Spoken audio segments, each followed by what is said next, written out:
আসসালামু আলাইকুম everyone, পুতুলস handicraft কর্নারে আপনাদের সবাইকে স্বাগত জানাচ্ছি। নতুন আরও একটি ভিডিও নিয়ে হাজির হয়ে গেলাম আপনাদের সামনে। তো শুরুতে আমি এই ড্রেসের মেজারমেন্টটি দেখিয়ে দিচ্ছি। এখানে আমি গলাতে টোটাল লম্বা রেখেছি 8 ইঞ্চির মতো, এবং আমার টার্সেলের মেজারমেন্টটা 2.5 ইঞ্চি। এই ডিজাইনটা চওড়া 1.5 ইঞ্চি, কিন্তু সেলাইয়ের পর এখন 1.25 ইঞ্চির মতো আছে। এখানকার ডিজাইনটা এঁকেছিলাম 2.5 ইঞ্চির মতো, সেলাইয়ের পর 2.25 ইঞ্চির মতো আছে, অর্থাৎ 2 সুতা পরিমাণ কমে গেছে। এই ডিজাইনগুলো পাশাপাশি আমি বসিয়েছি 5 ইঞ্চি দূরত্বে, একটা মিরর থেকে আরেকটা মিরর 5 ইঞ্চি দূরত্ব রেখে তারপর আমি বসিয়েছি, এই যে দেখেন।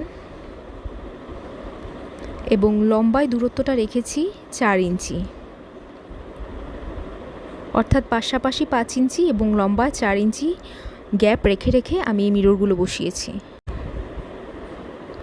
এখানে আমি টোটাল 3টা কালার সুতা দিয়ে এই ড্রেসটা সেলাই করেছি, সাদা, লাল এবং খয়েরি। এখানে আমার ড্রেসটার কালারও খয়েরি, কিন্তু এখানে কিছুটা লালচা দেখাচ্ছে। কলকার ভেতরে সেলাইয়ের জন্য এবং মিররের আউটলাইনের জন্য আমি লাল কালার সুতাটা ইউজ করেছি। মিররটা বসিয়েছি মেরুন কালার সুতা দিয়ে। এখানে এই 3টা কালার দিয়ে আমি টোটাল টার্সেলটা তৈরি করে নিয়েছি। এই ড্রেসে আমি প্লাস্টিক মিরর ইউজ করেছি। আপনাদের কাছে যদি প্লাস্টিক মিরর না থাকে তাহলে চাইলে গ্লাস মিরর যেটা পাওয়া যায় সেটা ইউজ করতে পারেন। আমি এই জায়গাতে 2টা মুক্তা বসিয়েছি, এগুলো বিভিন্ন সাইজের পাওয়া যায়। তো আমি এই 2টা সাইজের বসিয়েছি, একটা একটু বড়, একটা মিডিয়াম সাইজের। এগুলো অনেক সাইজের পাওয়া যায়, এই যে যেমন ধরেন এটা আরেকটু ছোট সাইজের, আবার এগুলা আরও ছোট সাইজের। তো আমি আগে থেকেই 2.5 ইঞ্চি চওড়া এবং 2.5 ইঞ্চি লম্বা একটা বক্স এঁকে নিয়েছিলাম। পাশের ডিজাইনটার জন্য আমি চওড়া রেখেছি 1.5 ইঞ্চি। তো এখানে এই মিররটা আমি এই ড্রেসটাতে ইউজ করেছি। তো বক্সের একদম মিডলে আমি প্রথমেই মিররটা বসিয়ে একটা রাউন্ড শেপ এঁকে নিব।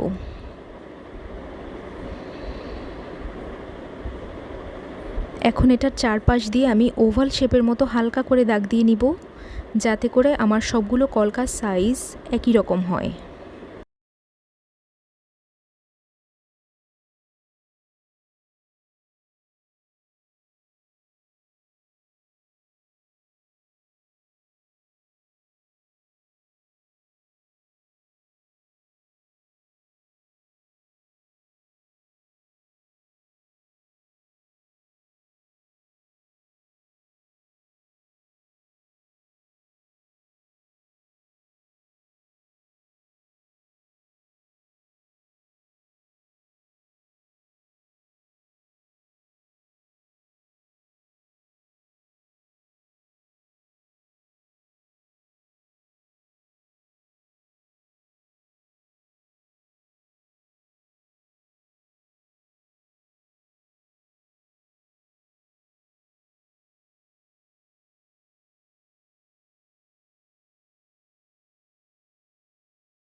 সাদা কালারের লাচ্ছি সুতা আমি 2 গুণ নিয়েছি। কলকার আউটলাইনটা আমি কাঁথা স্টিচ দিয়ে সেলাই করে নিব।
এখন আমি মিরোটা বসিয়ে নিব।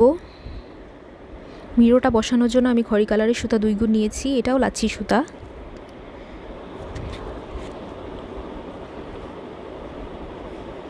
তো এখানে আমি প্রথমে মিরোটা আগে আটকে নিব।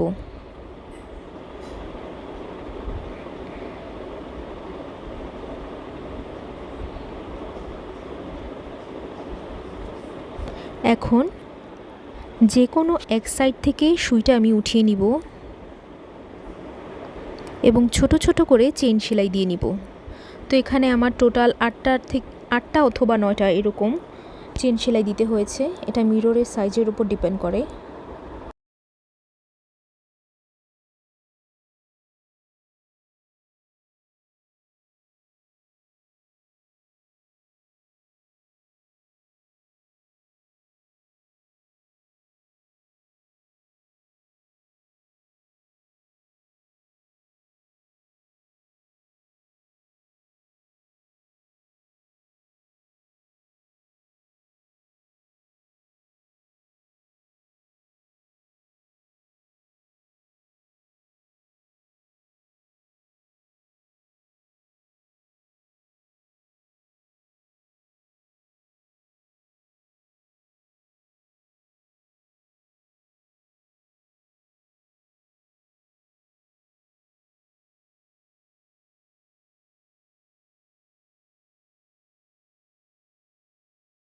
যে কোনো একটা চেন সেলাইয়ের মাঝখান থেকে সুইটাকে উঠিয়ে নিব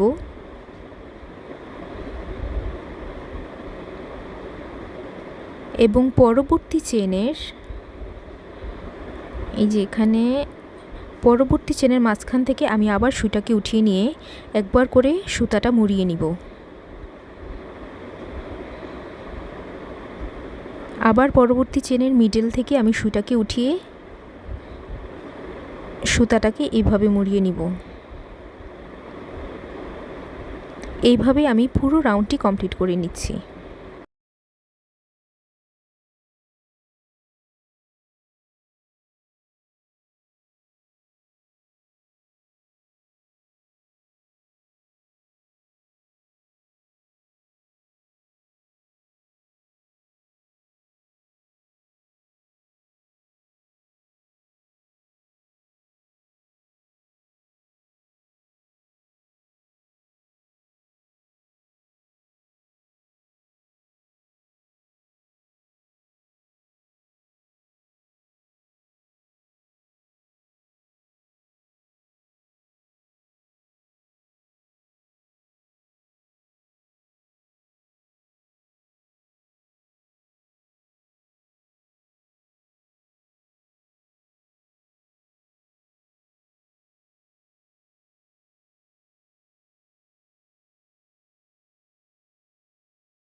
লাল কালারের সুতা 2 গুণ নিয়েছি, মিররের বাহিরের আউটলাইনটা আমি সেলাই করে নিব।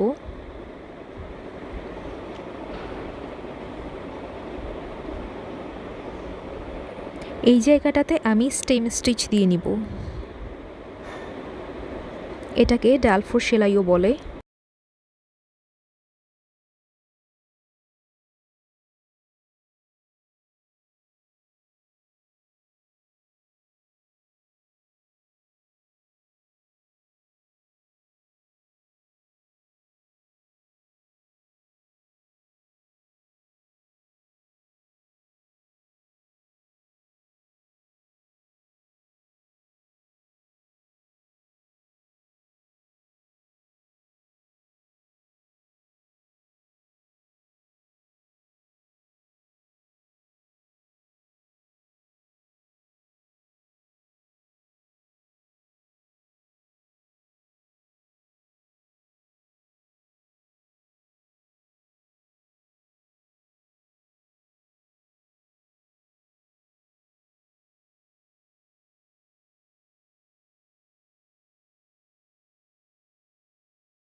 একই কালারের সুতা দিয়ে আমি কলকার ভেতরেও কাঁথা স্টিচ দিয়ে সেলাই দিয়ে নিব।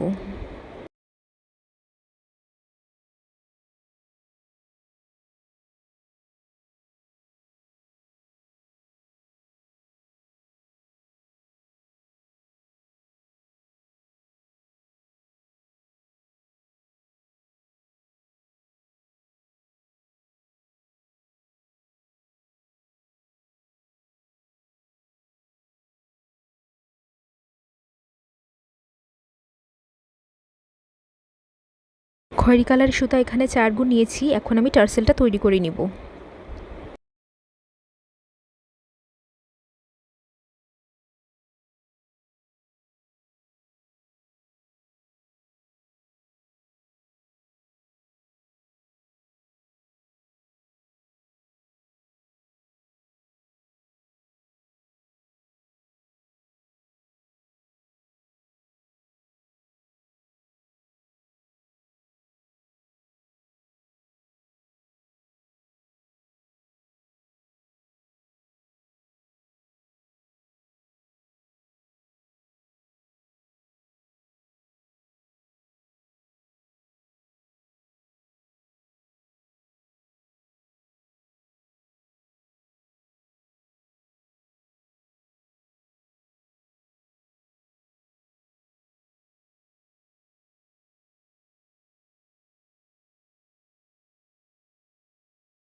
ঠিক এইভাবে আমি আরও 2টা টার্সেল আগেই তৈরি করে নিয়েছিলাম।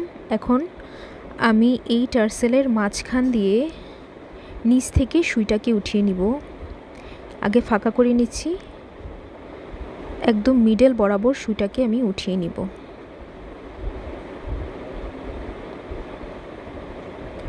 এই যে মিডল বরাবর সুইটাকে আমি এখন উঠিয়ে নিচ্ছি।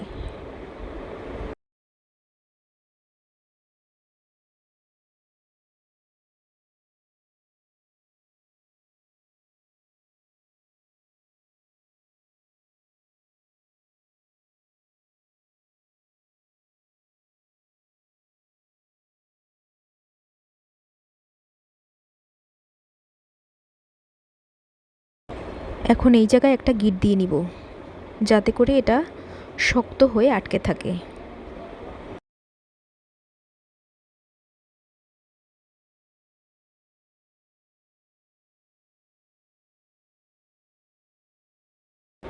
ঠিক একইভাবে পরবর্তী টার্সেলটাও আমি আটকে নিব।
আমার এখানে টোটাল কাজটি কমপ্লিট হয়ে গেছে। আমি সিম্পল রাখার জন্য এখানে খুব হালকাভাবে কাজ দিয়েছি। আপনারা যদি মনে করেন যে আরেকটু ঘন কাজ দিতে চাই, তাহলে চাইলে এখানে আরও 2 থেকে 3 লাইনের মতো বাড়িয়ে দিতে পারেন। তা আমি সবসময় চেষ্টা করি নতুন নতুন ডিজাইন আপনাদের সাথে শেয়ার করার। আমার ভিডিও যদি আপনাদের ভালো লেগে থাকে অবশ্যই লাইক, কমেন্ট, শেয়ার করবেন এবং আমার চ্যানেলটিকে সাবস্ক্রাইব করবেন। আর যারা যারা আমার চ্যানেলটিকে সাবস্ক্রাইব করেছেন তাদেরকে অসংখ্য ধন্যবাদ। তো আজকে এখানেই বিদায় নিচ্ছি। সবাই ভালো থাকবেন, সুস্থ থাকবেন। আল্লাহ হাফেজ।